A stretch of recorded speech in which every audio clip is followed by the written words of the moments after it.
Hi అండి. అందరికీ నమస్కారం. Welcome to my channel. ఈ వీడియోలో ప్రభుత్వ ఉద్యోగులకు మరియు పెన్షనర్ల 5 డీఏలపై సంచలనం కొత్త పీఆర్సీ జూలై 2023 నుంచి అమలు అంటూ అప్డేట్ అవ్వడం జరిగింది. సో, దీనికి సంబంధించిన పూర్తి వివరాలు ఈ వీడియోలో తెలుసుకుందాము. వీడియో అయితే ఎక్కడే గాని స్కిప్ చేయకుండా ఎండ్ వరకు చూసేయండి. అప్పుడే ఇన్ఫర్మేషన్ పూర్తిగా అర్థమవుతుంది. అలాగే వీడియో చూస్తున్న ప్రతి ఒక్కరు వీడియోకి లైక్ చేయండి ఫ్రెండ్స్. ఈ వీడియోని తోటి ఉద్యోగ, పెన్షన్ మిత్రులతో అయితే షేర్ చేయండి. కొత్తగా మన ఛానల్ చూస్తున్నవారు ఇంకా ఎవరైనా సబ్స్క్రైబ్ చేసుకోకపోతే వెంటనే మన ఛానల్ అయితే సబ్స్క్రైబ్ చేసుకోండి. సబ్స్క్రైబ్ చేసుకోవటం వల్ల నేను చేసే ప్రతి ఒక్క వీడియో మీ వరకు రీచ్ అవుతుంది. ఇక ఆలస్యం చేయకుండా వివరాల్లోకైతే వెళ్ళిపోదాము. ఫ్రెండ్స్, ఇక విషయానికొచ్చినట్లయితే తెలంగాణ రాష్ట్ర వ్యాప్తంగా నివసిస్తూ ఉన్నటువంటి లక్షలాది మంది ప్రభుత్వ ఉద్యోగులకు, ఉపాధ్యాయులకు మరియు విశ్రాంత పెన్షనర్లకు సంబంధించిన అత్యంత కీలకమైన అంశం ఏమిటి అని అంటే అది రెండవ వేతన సవరణ సంఘం అండ్ సెకండ్ పీఆర్సీ అండి. మరియు కరువు భత్యం, డీఏ విలీన ప్రక్రియ గురించి. క్షేత్రస్థాయిలో ప్రభుత్వ ఆశయ ఆశలను ఆశయాలను, సంక్షేమ పథకాలను ప్రజల్లోకి తీసుకెళ్తూ పగలు, రెయ్యి కష్టపడుతున్న ఉద్యోగులు ఈ యొక్క పరిపాలన యంత్రాంగానికి నిజమైన వెన్నెముక వంటి వారు. ఒక రాష్ట్రం అభివృద్ధి చెందాలన్నా, పరిపాలన అనేది సజావుగా సాగాలి అనన్నా ఉద్యోగుల పాత్ర ఎంతో కీలకం. అయితే ఉద్యోగుల ప్రయోజనాలతో ముడిపడి ఉన్నటువంటి జీతభత్యాల అంశాలను ప్రభుత్వం కేవలం ఒక ఆర్థిక భారంగా మాత్రమే చూడటం అనంటే అది కేవలం ఒక వర్గానికి చేసే అన్యాయం మాత్రమే కాదు, మొత్తం పరిపాలనా వ్యవస్థను నిర్వీర్యం చేయటమే అవుతుంది. ప్రస్తుతం తెలంగాణలో చర్చనీయాంశంగా మారినటువంటి రెండో పీఆర్సీ మరియు డీఏ విలీన ప్రక్రియపై అత్యంత శాస్త్రీయమైన విశ్లేషణ అవసరము. ఎందుకంటే ఇందులో జరిగే చిన్న చిన్న తప్పులు కూడా ఉద్యోగుల జీవితకాల సంపాదనపై ప్రభావం చూపుతుంది. ఇక వివరాల్లోకెళ్తే తెలంగాణలో రెండవ పీఆర్సీ అమలు తేదీని జూలై 1, 2023గా నిర్ణయించారు. ఈ నిబంధనల ప్రకారంగా ఆ తేదీ నాటికి అమల్లో ఉన్నటువంటి 33.67% డీఏను మాత్రమే బేసిక్ పేలో విలీనం చేసి కొత్త వేతన స్కేళ్లను రూపొందించాలి. దీనివల్ల ఉద్యోగులకు రావాల్సిన పాత బకాయిలు నగదు రూపంలో అందే అవకాశం ఉంటుంది. కానీ ప్రభుత్వం ప్రస్తుతం రాబోయే 5 పెండింగ్ డీఏలను కూడా కలిపి అంటే మొత్తం 12.74% అదనంగా చేర్చి ఈ 33.67%కి మొత్తంగా 46.41%కి డీఏను బేసిక్ పేలో విలీనం చేయాలని భావిస్తున్నట్టు సమాచారం అందుతోంది.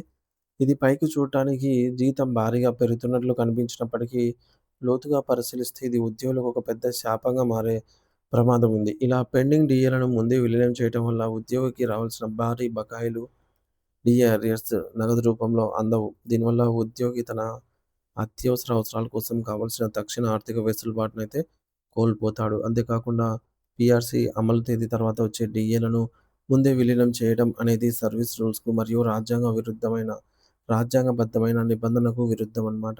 మరొక ముఖ్యమైన అంశం ఏమిటంటే ద్రవ్యోల్బణాన్ని మరియు నిత్యావసర ధరల పెరుగుదలను కొలిచేటటువంటి ప్రాతిపదిక సంవత్సరం. అంటే బేస్ ఇయర్ అంటాము. కేంద్ర ప్రభుత్వం అయితే 2016ను బేస్ ఇయర్‌గా తీసుకుంటోందండి.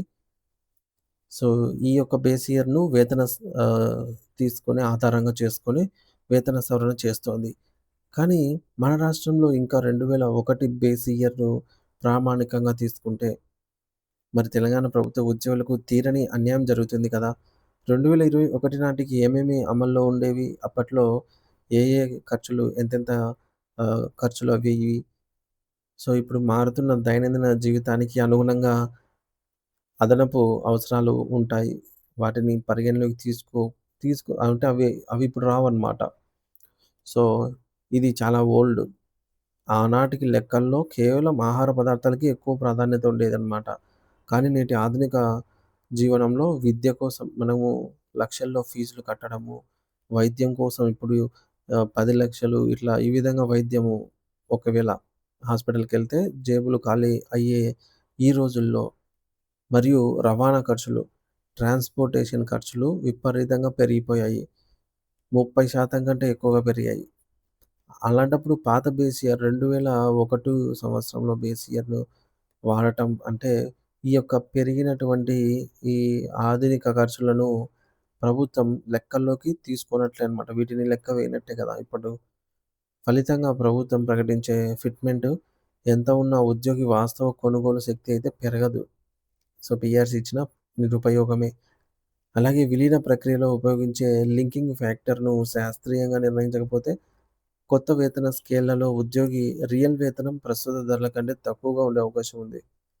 మరి దీని ప్రభావం కేవలం నెలవారీ జీతం పైనే గాదు. రిటైర్డ్ ఉద్యోగి ఉద్యోగి రిటైర్ అయినప్పుడు పొందే ప్రయోజనాలపై కూడా తీవ్రంగా ఉంటుంది. ఈ విధంగా అన్నమాట.